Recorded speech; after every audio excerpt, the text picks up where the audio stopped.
होकर तू हमें ही धमका रही है? ठहर, हम तुझे अभी समाप्त कर देते हैं। जय निशाचरी देवी, जय निशाचरी देवी, जय निशाचरी देवी। वो मेरा बहरूपिया है या मैं उसका बहरूपिया? मेरी कुछ समझ में नहीं आ रहा है। शीघ्र से शीघ्र इस जंगल को छोड़कर चले जाओ बहरूपिये, अन्यथा हम तुम्हारा वध कर देंगे। यदि तुमने हमारे सामने से हटने में एक क्षण की भी देरी की तो हम तुम्हारा रक्त रूपनगर की धरती में बहा देंगे। ठिकाना बदल रहा है? ऐसा क्या हो गया जिसने जादूगर को ठिकाना बदलने पर विवश कर दिया? पता चला है कि उसके अधीन जो बंधक थे उन सभी ने तो उससे बगावत कर दी थी, और तो और उसकी मायावी शक्तियां भी कार्य नहीं कर रही थी। मुझे अपने बच्चों की खुशी के लिए तेरा कार्य करना ही होगा भैरवनाथ। लेकिन याद रखना तेरे इस कार्य के लिए भगवान तुझे कभी क्षमा नहीं करेगा। जैसे ही हमारी जादुई शक्तियां प्रबल होंगी, हमारे शत्रुओं का सर्वनाश हो जाएगा और फिर हमारा कोई भी दास हमारी ओर दृष्टि उठाकर देखने का साहस भी नहीं करेगा।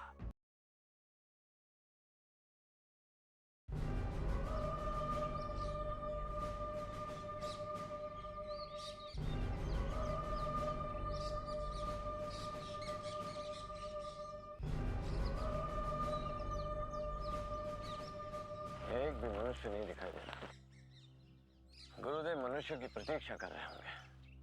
पता नहीं जंगल में सारे मनुष्य कहाँ लुप्त हो गए। ठहरो युवराज,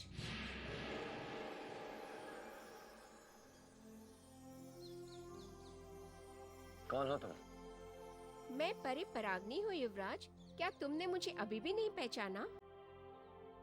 हम अपने गुरुदेव के सिवा किसी को नहीं पहचानते। क्या लेने आई हो तुम?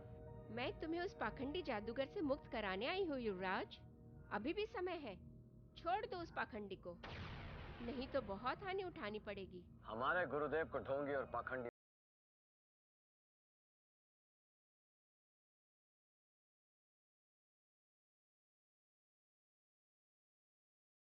कहाँ है युवराज? यदि तुम उस पाखंडी के चंगुल से नहीं निकले तो तुम्हारी मृत्यु निश्चित है। यदि तुमने हमारे गुरुदेव को और अपमानित किया तो हम तुम्हें मृत्यु के मुख में पहुंचा देंगे। भैरवनाथ अपना मठ छोड़ के भाग गया है युवराज। जो पाखंडी अपने शत्रु से डर के भाग गया है वो तुम्हारा क्या भला करेगा? हम किसी युवती के रक्त से अपने हाथ नहीं रंगना चाहते, किंतु बार बार हमारे गुरुदेव का अपमान करके तुम हमें तलवार उठाने पर विवश कर रही हो। चली जाओ यहाँ से। तुम नहीं मानोगे युवराज, मैं तुम्हें अंतिम बार कह रही हूँ, भूल जाओ उस पाखंडी जादूगर को, नहीं तो अकाल मृत्यु को प्राप्त हो जाओगे। अकाल मृत्यु हमें नहीं, तुम्हें आएगी युवती। तुमने हमारे गुरुदेव का घोर अपमान किया है, उसका दंड तुम्हें अवश्य मिलेगा। हमारे गुरुदेव का अपमान करने वाली वो तुच्छ युवती हमसे डर कर भाग गई। यदि फिर कभी मिलेगी तो हम उसे जीवित नहीं छोड़ेंगे।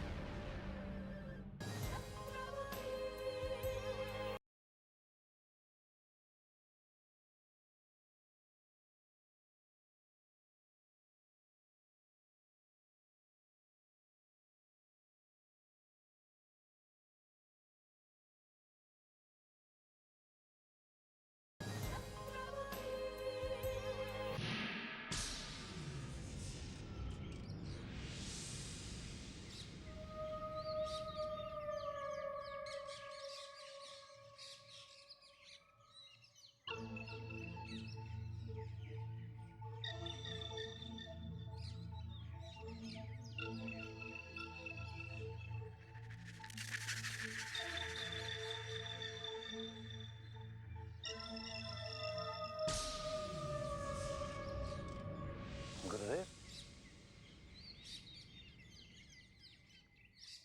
प्रणाम गुरुदेव। युवराज, तुम कहाँ भटक रहे हो युवराज? मनुष्य कहाँ हैं?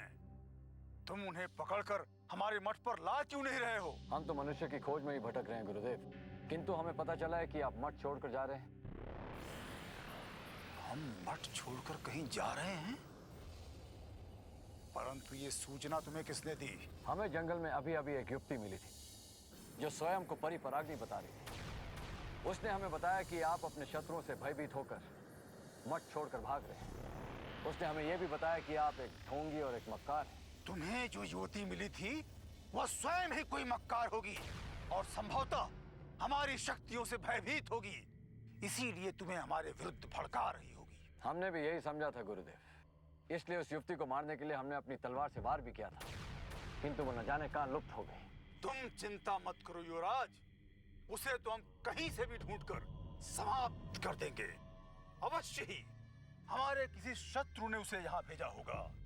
आजकल रूपनगर के इस मायावी जंगल में हमारी बढ़ती हुई शक्तियों के प्रभाव से हर प्राणी भयभीत है और इसीलिए हमारे विरुद्ध षड्यंत्र रचे जा रहे हैं। हम मठ छोड़कर नहीं जा रहे हैं, बल्कि कुछ दिनों के लिए एकांतवास में जा रहे हैं, ताकि अपने शत्रुओं का सर्वनाश करने के लिए महासाधना को आरंभ कर सकें। विश्वास करो, हम शीघ्र ही मठ वापस लौटेंगे। किंतु आपके एकांतवास जाने के पश्चात आपके मठ की रखवाली कौन करेगा? तुम करोगे युवराज। तुम हमारे मठ पर वापस लौट के आने तक हमारे मठ का सारा कार्यभार तुम संभालोगे, क्योंकि तुम हमारे सबसे कुशल सेवक हो। जाओ, शीघ्र ही मठ पर वापस लौट जाओ और जाकर अपना कार्यभार संभाल लो।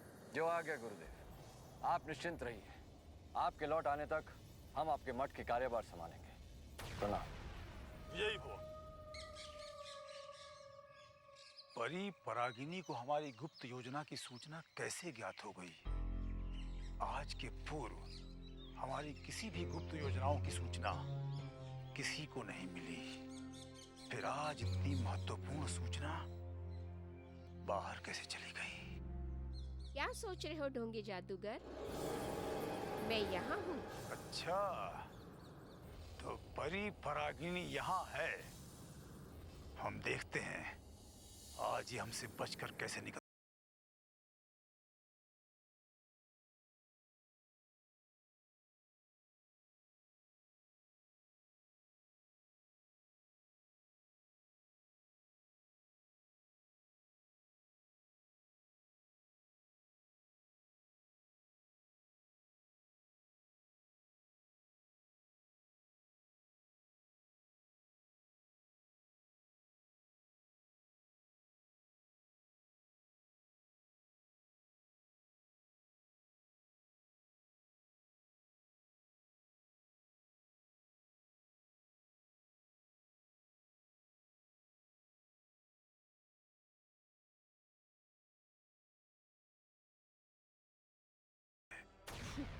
मृत्यु मेरी नहीं, तेरी होगी ढोंगी जादूगर, क्योंकि तू युवराज और उनके जैसे अनेक मनुष्य पर अत्याचार कर रहा है।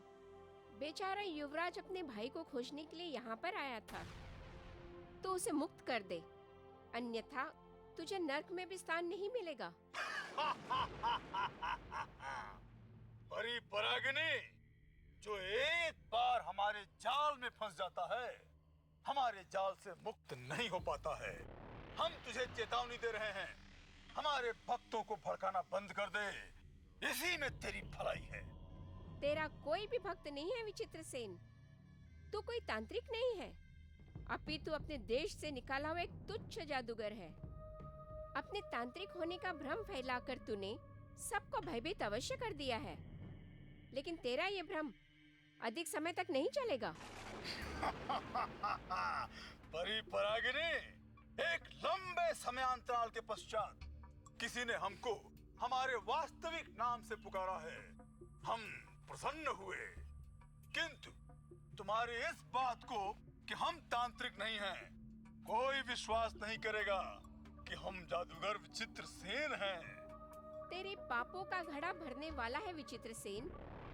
एक दिन सबको तेरे वास्तविकता का पता चल जाएगा, और जिस दिन तेरे बारे में तेरे भक्तों को पता चल जाएगा, वो तेरे टुकड़े टुकड़े कर देंगे। इसके पूर्व हम अपने सभी भक्तों का सामूहिक वध कर देंगे। हरि परागिनी, तूने हमारी संपूर्ण शक्तियों को अभी तक देखा ही नहीं है। हमारा कार्य पूर्ण होते ही हम इस रूपनगर के सम्राट बन जाएंगे। तत्पश्चात अपने शत्रुओं को कीड़े मकोड़ों की तरह अपने पैरों के नीचे मसल डालेंगे। तू तू क्या अपने भक्तों को मारेगा विचित्र सेन? तेरा काल आ गया है। इस आने वाले अमावस्या की रात में मृत्यु तेरी प्रतीक्षा में खड़ी रहेगी। यदि तू अपने किए का प्रायश्चित नहीं करेगा तो आने वाले अमावस्या की काली रात तुझे भस्म कर देगी। मूर्ख परी, तू साक्षात यमराज को मृत्यु से डराने का प्रयत्न कर रही है। इस धरती के यमराज हम स्वयं हैं। जो कोई भी हमसे टकराने का प्रयत्न करेगा क्षण भर में ही समाप्त हो जाएगा। देखते हैं अमावस की काली रात किसे निगलती है।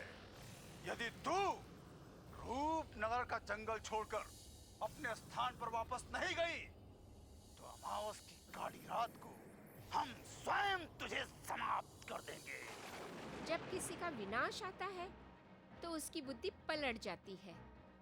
भैरवनाथ का विनाश अभी कोई रोक नहीं सकता।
ये वनराज हमारे गुप्त मार्ग के मध्य में कैसे आ गया? वनराज पर तो अमावस की काली रात का प्रकोप है और अमावस की रात अति शीघ्र आने वाली है। कहीं परी परागनी की भविष्यवाणी सत्य ना हो जाए।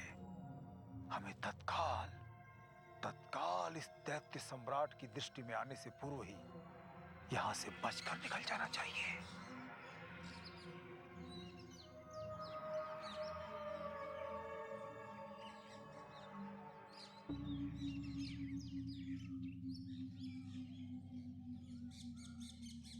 बाबा,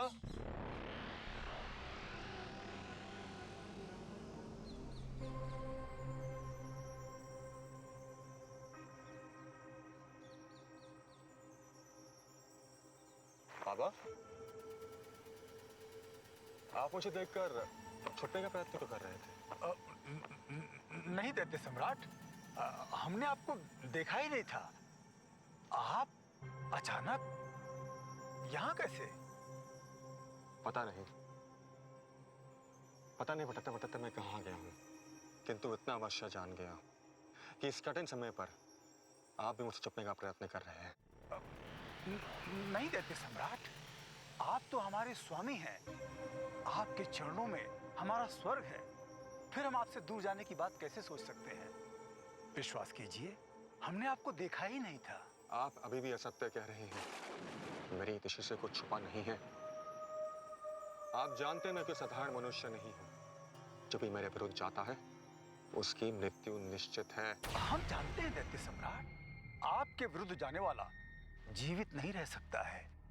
यदि जाने अनजाने हमने आपको कोई कष्ट पहुंचाया हो तो हमें क्षमा कर दें। हम तो आपके परम भक्त हैं। हमारा विश्वास कीजिए, भविष्य में ऐसी कोई त्रुटि नहीं होगी। आपको क्रोधित करने का साहस तो देवता भी नहीं कर सकते हैं। फिर हम क्या हैं? आदेश कीजिए, हम आपके लिए क्या कर सकते हैं? आप हमें चंद्रमुखी के राज्य की ओर जाने वाला पथ दिखाएंगे। हम आपको मार्ग बताएंगे। नहीं दैत्य सम्राट, नहीं। आप जैसी दिव्य दृष्टि वाले को भला हम क्या मार्ग दिखाएंगे? आप चाहें तो एक क्षण में रूपनगर की सीमा को पार कर सकते हैं। मैंने रूपनगर की सीमा में पहुंचने का अनेक बार प्रयत्न किया है, मगर बार बार उसकी भूल भुलैया में फंस जाता हूँ। समझ में नहीं आता। जहां से शुरू करता हूँ दोबारा वहीं आ जाता हूँ। इसलिए इस बार आप मेरे साथ चलेंगे ताकि उसकी सीमा में पहुंचने के लिए कोई अड़चन ना आए। क्षमा करें दैत्य सम्राट, यदि आप हमें अपने साथ लेकर जाएंगे तो आपके मार्ग में अड़चने ही अड़चने आएंगी, क्योंकि आप जिस फूल को प्राप्त करना चाहते हैं उसे कोई अकेला व्यक्ति ही प्राप्त कर सकता है। वो फूल केवल अकेले ही मनुष्य को प्राप्त हो सकता है? हाँ दैत्य सम्राट, यदि आप किसी अन्य व्यक्ति को अपने साथ लेकर जाएंगे तो उस मायावी फूल की शक्तियां समाप्त हो जाएंगी। चंद्रमुखी का वो फूल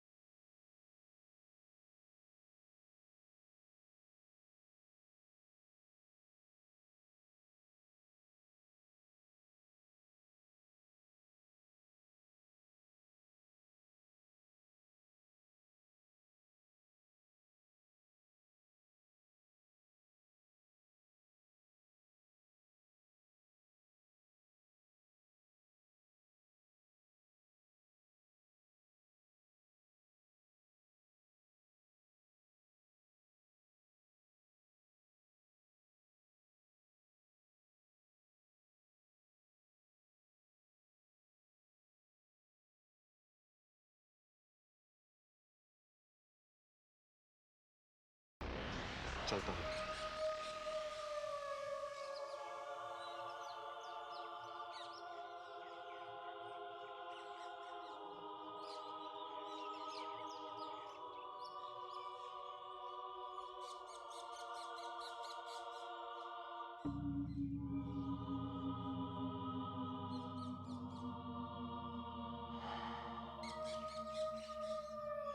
आज बाल बाल हमारे प्राण बचे हैं, अन्यथा परी परागनी की वाणी सत्य हो जाती। हमें इस दैत्य सम्राट से बहुत दूर चले जाना चाहिए ताकि फिर कभी इससे भेंट ना हो सके।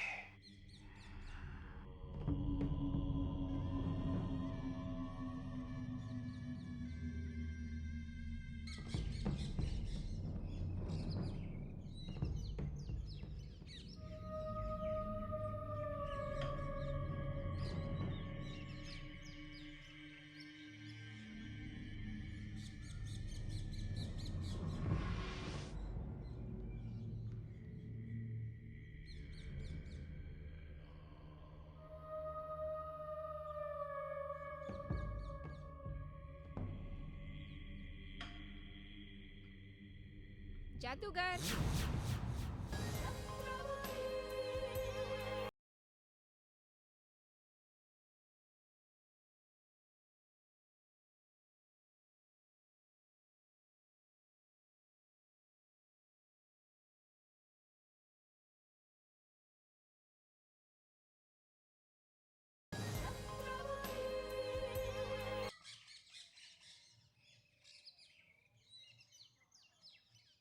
जादूगर, किससे बचकर इतनी तीव्र गति से भागे जा रहे हो विचित्र सेन? तुम चाहे जितना भी भागने का प्रयत्न कर लो, मृत्यु तुम्हारी पीछा नहीं छोड़ेगी। मृत्यु तुम्हारे साथ साथ चल रही है। वनराज की उल्टी दिशा में भागने से तुम्हें कोई लाभ नहीं होगा। मृत्यु वहां पर भी तुम्हारी प्रतीक्षा में खड़ी रहेगी। नहीं नहीं परी परागिनी, नहीं, ऐसा मत कहो, ऐसा मत कहो।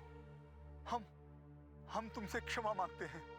यदि जाने अनजाने हमने तुम्हें कोई कष्ट पहुंचाया हो तो उसके लिए भी क्षमा कर दो।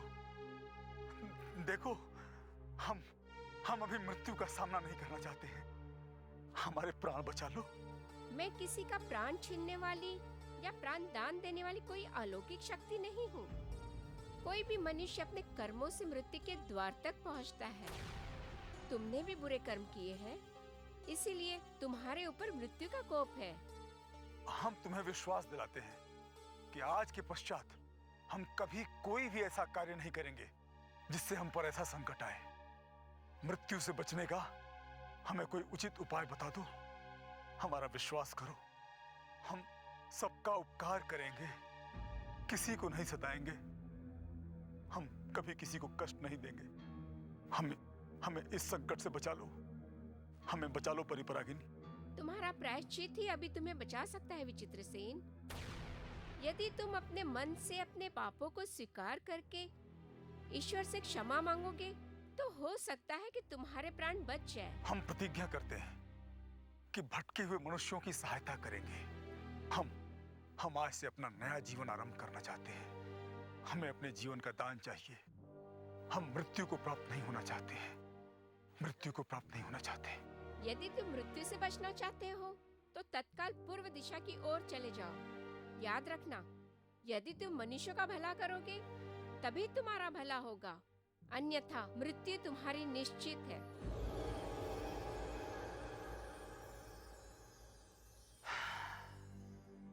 हाँ, सत्य ही तो है। हमने आज तक कभी किसी का भला नहीं किया है, परंतु अब करना होगा।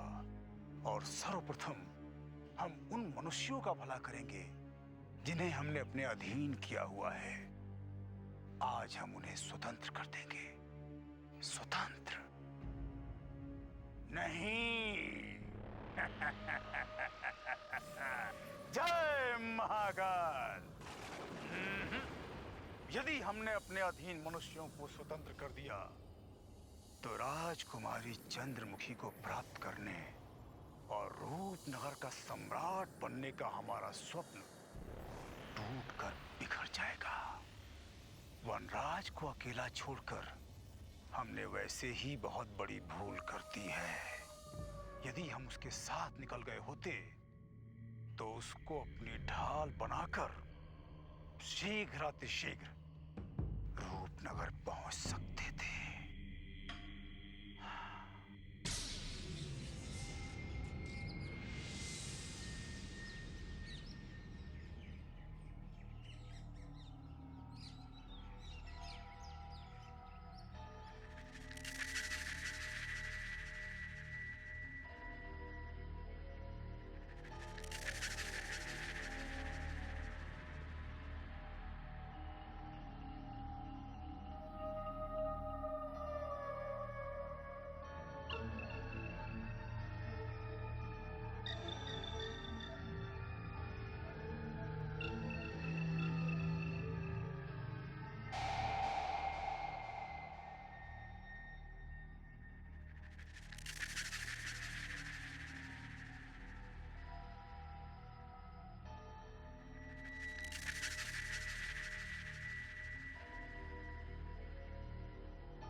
सूर्य प्रताप,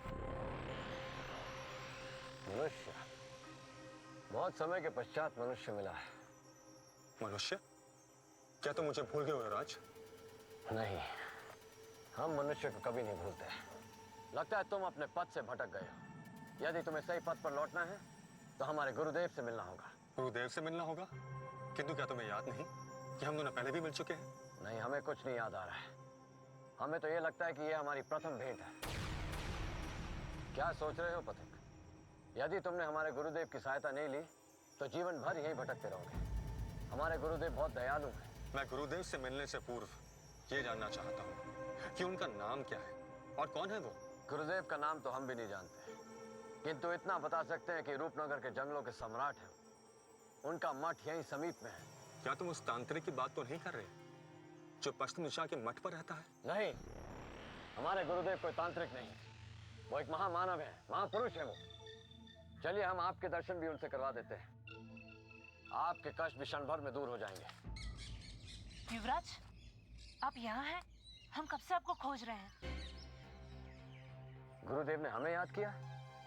अवश्य गुरुदेव को हमसे कोई महत्वपूर्ण कार्य होगा। गुरुदेव ने कहा है कि उनके भक्तों को खोजकर मैं मठ पर भेज दूं। आप तत्काल चलिए, अन्यथा गुरुदेव हम पर क्रोधित हो जाएंगे।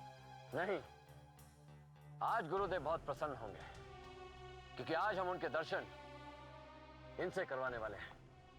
चलो पथिक, हमारे साथ चलो। नहीं, मैं नहीं आऊंगा, क्योंकि मेरे पास समय नहीं है। किंतु जब भी मैं रूपनगर से लौटूंगा अब तुम्हारे गुरुदेव से जरूर मिलूंगा। बहुत विचित्र पथिक है, गुरुदेव से मिले बिना ही चला गया। कब तक बचेगा? आज नहीं तो कल उसे हमारे गुरुदेव के पास आना ही पड़ेगा। युवराज, अब आप शीघ्र चलिए।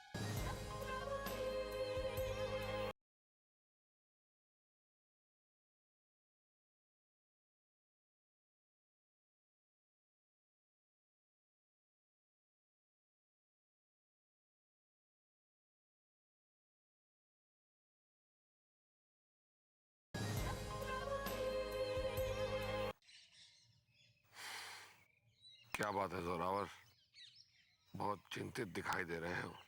हाँ सरकार, अब मैं बैठे बैठे यही सोचकर दुखी हो रहा हूँ कि हम क्या थे और क्या हो गए। ईश्वर,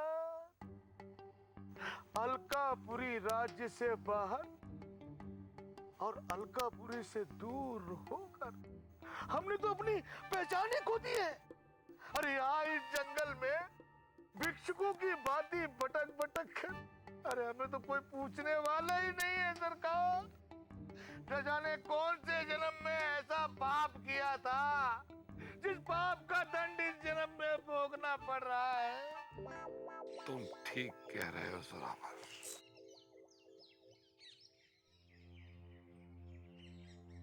हमने स्वयं अपने पैर पर कुल्हाड़ी मारी है। अलकापुरी का शक्तिशाली युवराज कुंवर भानु प्रताप सिंह आज स्वयं को तुम जैसे सेवक से भी अधिक लाचार पा रहा है। यदि हमें संसार की सबसे सुंदरी की लालसा नहीं होती तो हमें ये दिन देखने नहीं पड़ते। कदाचित कदाचित आपने सत्य कहा महाराज। यदि आपको रूपनगर और रूपनगर की राजकुमारी की लालसा नहीं होती तो हमारी ये दुर्दशा कदापि नहीं होती सरकार। अरे भोजन तो दूर, एक एक बूंद पानी को तरसना पड़ता है सरकार। यदि आप अलकापुरी में होते तो अब तक अलकापुरी के महाराज बन गए होते महाराज। हाँ जोरावर, हमारे पिताश्री तो पहले ही दृष्टिहीन हो चुके थे। यदि हम अलकापुरी में होते तो वहां की प्रजा हमें राजा घोषित कर चुकी होती। पता नहीं हमारी बुद्धि क्यों भ्रष्ट हो चुकी थी जो हम इन जंगलों में निकल पड़े। हाँ सरकार, अब ये रूपनगर का जंगल मुझे कदाचित नहीं भाता, अरे काटने को दौड़ता है सरकार। यहाँ पर हमारा कोई आदर नहीं करता, कोई सम्मान नहीं करता सरकार। हम यहाँ मनुष्य तो क्या पशुओं की भांति जीवन व्यतीत कर रहे हैं सरकार। एक तुच्छ जादूगर भी हमें अपने वश में कर लेता है और तो और सरकार, एक साधारण सी कन्या हमें मूर्ख बनाकर चली जाती है सरकार। यदि ये बात अलकापुरी तक पहुंच गई तो हम किसी को मुंह दिखाने के योग्य नहीं रहेंगे। नहीं जोरावर नहीं, हमारे साथ जो भी बीता है उसे गुप्त ही रहना होगा। यदि हमारी पोल खुल गई तो हमारा सम्मान चला जाएगा। एक बार हम राजकुमारी चंद्रमुखी से विवाह कर लें तो हमारे सारे दुखों को भूलकर हम सम्मान के साथ अलकापुरी लौट सकते हैं। क्या हम राजकुमारी चंद्रमुखी के बिना अलकापुरी नहीं लौट सकते? नहीं, जब हमने मृत्यु के मुख में हाथ डाल ही दिया है तो हम पीछे नहीं हटेंगे। याद रहे कि इस चंद्रमुखी का विवाह केवल हमसे होगा। मैंने कब कहा कि राजकुमारी का विवाह मुझसे होगा? अरे सरकार, वो तो केवल और केवल आपकी महारानी बनेंगी। लेकिन एक बात समझ में नहीं आती सरकार कि राजकुमारी चंद्रमुखी के दर्शन कब होंगे? कब तक यूं ही इन जंगलों में हम पैदल भटकते रहेंगे? अरे सरकार, भटक भटक के मेरे पैर टूट गए हैं। वो देखो,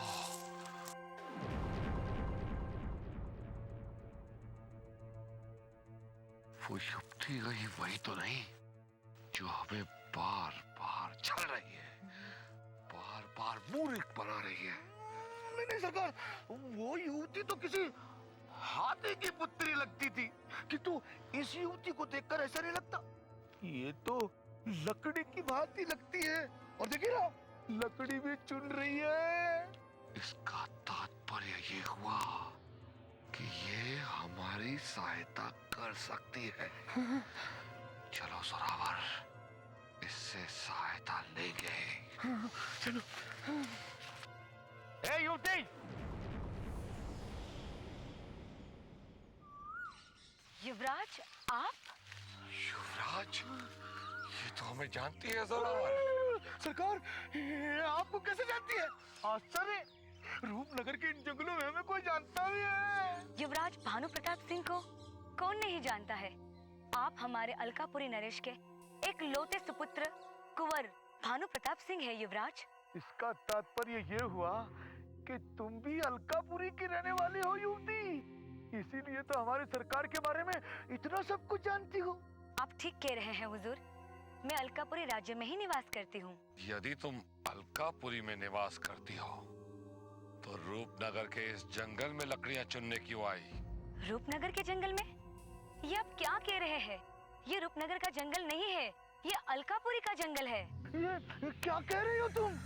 ये जंगल रूपनगर का नहीं, अभी तो अलकापुरी का है। और नहीं तो क्या? क्या आप अपने राज्य की सीमाओं को भी नहीं पहचानते युवराज? ये क्या हो रहा है जोरावर? हम भटकते भटकते अपने राज्य की सीमा में लौट आए। हाँ सरकार, लगता तो यही है। अब क्या होगा? अब तो लगता है कि पूरे राज्य में हमारी थू थू होगी, हमारी जगह सही होगी। लगता है आप दोनों बहुत थक गए हैं। यदि आप राजधानी जाने से पहले हमारे साथ हमारे गांव चलेंगे ना, तो बहुत अच्छा होगा। वहाँ पे आपका गाजे वाजे के साथ स्वागत भी होगा और आप लोग थोड़ा सा विश्राम भी कर सकेंगे। युवती, जब तक हम अपने कार्य को सिद्ध नहीं कर लेते, हम राजधानी नहीं लौटेंगे। हम रूपनगर की सीमा में लौट रहे हैं, और याद रहे, हमारी इस भेंट के बारे में यदि तुमने किसी से कहा तो हम तुम्हें मृत्युदंड भी दे सकते हैं। चलो जोरावर।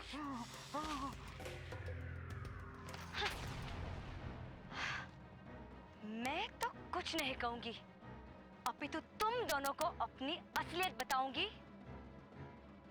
कि मैं कौन हूं।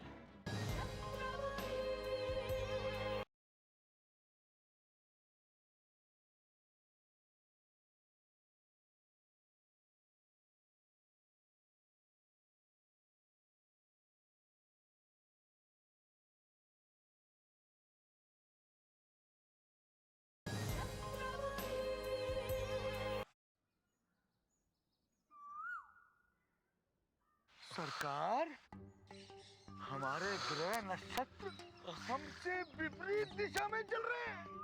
हम जा तो रहे थे रूपनगर की ओर, किंतु अपने ही अलकापुरी की सीमा के पास पहुंच गए। ये तो अच्छा हुआ जोरावर कि हम अपने राजमहल तक नहीं पहुंच गए। कहीं भटकते भटकते हम राजधानी के अंदर पहुंच जाते तो चंद्रमुखी और चंद्रमुखी के फूल के बिना हमें खाली हाथ देखकर हमारी प्रजा में हाहाकार मच जाता। आप सत्य कह रहे हैं सरकार। मुझे तो आपके भाग्य पर दया आती है सरकार। आप इस प्रदेश के युवराज होकर भी अपने महल में कदम नहीं रख सकते। सत्य कहूं, आप तो स्वयं को भी मुख दिखलाने के लायक नहीं रहे सरकार। यदि मैं आपके स्थान पर होता तो चुन्नू वर पानी में डूब मरता। अपनी खाल में बने रहो जोरावर। हमारे ही सामने हमारा अपमान कर रहे हो। नहीं सरकार, आपका अपमान तो मेरा अपना अपमान है सरकार। मेरा कहने का तात्पर्य ये था कि यदि अलकापुरी की प्रजा हमें देख लेती तो मैं उस प्रजा को क्या उत्तर देता सरकार। मेरे जैसे अलकापुरी के होने वाले सेनापति के सामने आप खाली हाथ आ गए। स्वयं अपने आप को धिक्कार रहा हूँ सरकार। जोरावर, वो देखो, दो घोड़सवार हमारी ओर चले आ रहे हैं।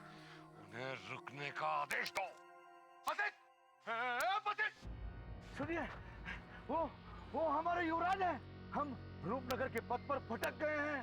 आपको हमारी सहायता करनी होगी। ये हमारे युवराज का आदेश है। देखा, हमारी तपस्या सफल हो गई। भटके हुए युवराजों को पथ दिखाना तो हमारा धर्म है। हमें अपना कार्य खोजे बिना ही मिल गया। जब मंत्रीवर हमारे साथ दो पथिकों को देखेंगे तो कितने प्रसन्न होंगे। आप ठीक कह रहे हैं। बहुत समय से हमें कोई भटका हुआ पथिक नहीं मिला था। आज दो मिल गए। चलिए इनकी सहायता करें और इन्हें रूपनगर ले चलें, जहां मंत्रीवर इनका धूमधाम से स्वागत करेंगे। क्या कहा? आप हमें रूपनगर तक ले जाएंगे? अच्छा, अवश्य हुजूर। चलिए आपके युवराज को भी ये शुभ समाचार दे देते हैं। आइए आइए, युवराज आप ही की प्रतीक्षा कर रहे हैं। सरकार, ये दोनों के दोनों रूपनगर के रहने वाले हैं और इनका कहना यह है कि ये हमें सुरक्षित रूपनगर तक पहुंचा देंगे। हमारा सेवक जो कह रहा है, क्या वो सत्य है? बिल्कुल, 16 ने सत्य है हुजूर।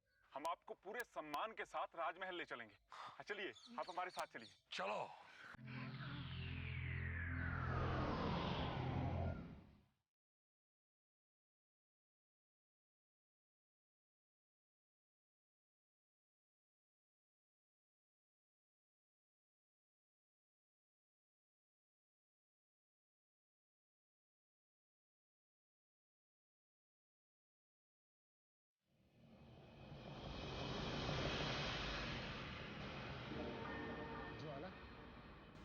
तुम यहाँ?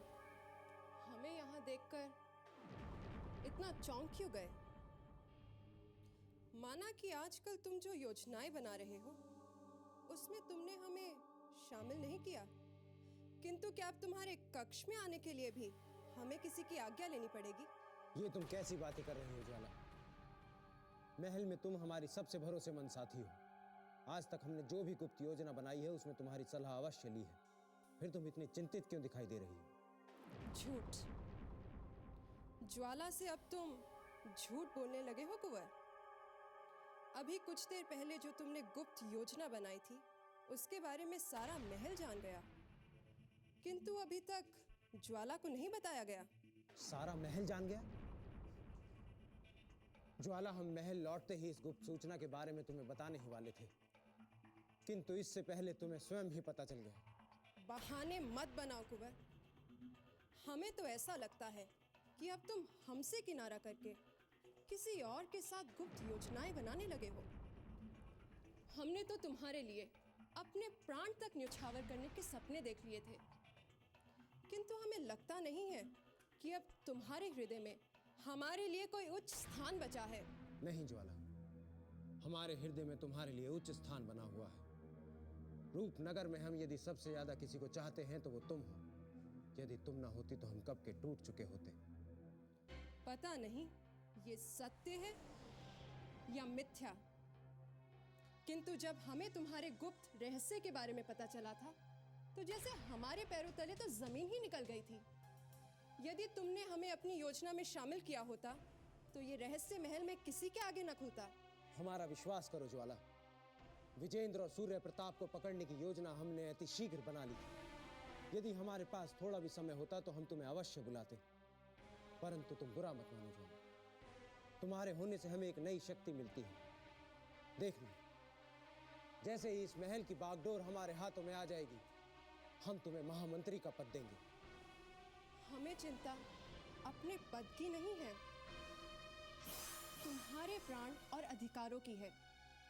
यदि हमें पद का ही लालच होता तो हमने तुम्हारे स्थान पर तुम्हारे शत्रुओं का साथ दिया होता, किंतु ज्वाला ने सदैव तुम पर भरोसा किया है। तुम्हें तुम्हारे भरोसे का फल अति शीघ्र मिलेगा ज्वाला। बस तुम इन छोटी छोटी बातों पर ध्यान देना छोड़ दो। हमारी समझ में नहीं आ रहा है कि वो कौन सा द्रोही है जो हमारे समाचार लाकर महल में दे रहा है।